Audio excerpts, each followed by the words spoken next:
Well, since I was a kid, I don't know if I would call myself environmentalist, but I always fell in love with nature.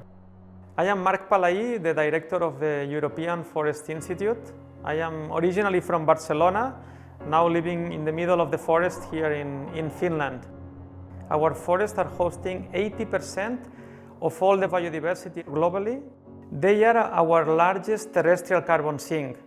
And the good news is that with the emerging technologies, we can transform that wood into a totally new range of innovative bio-based solutions.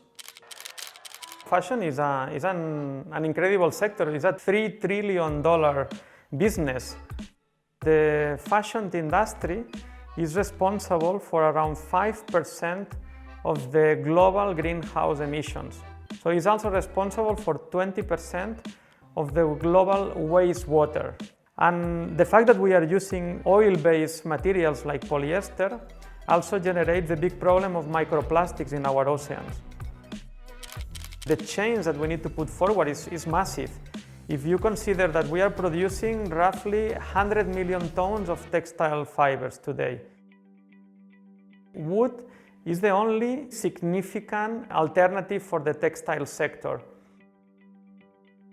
We can transform wood into a new generation of sustainable bio-based textile fibers.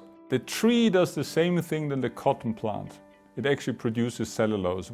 In the case of wood, what you do is you need to get it somehow out of the tree. You need to dissolve it. It's very comparable to the paper industry. You dissolve the cellulose and then it looks in the end like honey.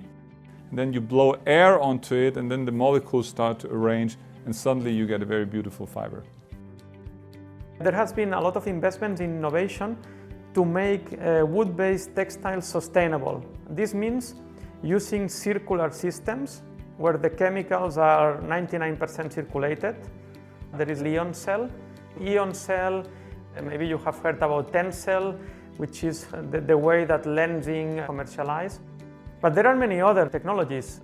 And there is even now a Finnish startup called Spinnova, which does not use even chemicals at all. To buy a sustainable piece of garment, the difference between an environmentally acceptable choice and an unacceptable choice is as small as 20-30 cents.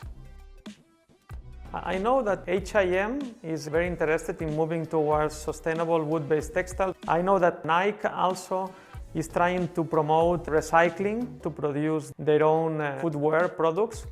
So I think the movement is taking place from many different brands and using different sustainability strategies, but I think all converging into the same point that we need sustainable materials and we need sustainable processes. Patagonia, Stella McCartney, they were indeed trailblazers who I think made the theme more acceptable for more high street, normal fashion brands.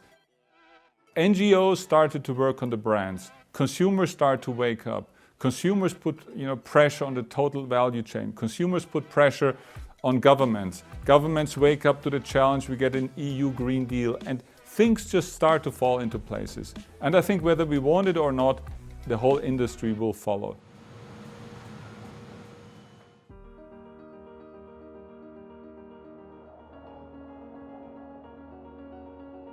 We really need to connect both technology and nature. I think this will be the secret of the 21st century, connecting technology and nature to really rethink our economy.